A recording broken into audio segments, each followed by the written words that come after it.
Someone who's grown up making tamales is important for me to be able to share, my family's recipe and how I learned how to make them. And so I'm sure I'm making my mom and my family proud, being able to come here and share it with everyone.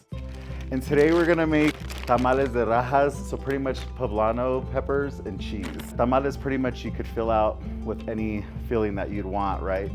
You would just want to make sure that you have enough to then fill the tamal. So now that you have like the masa ready to go.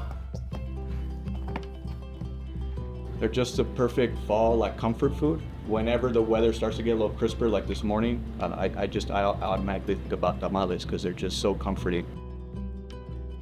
Tamales have been around for thousands of years.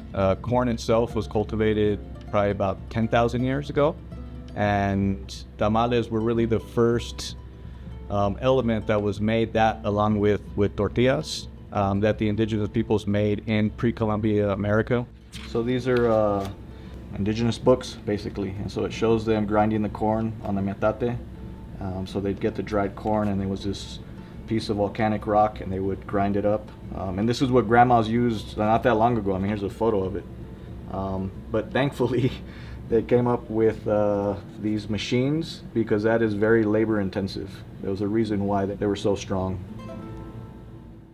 So once you have it ready, y'all, then pretty much come and grab your filling.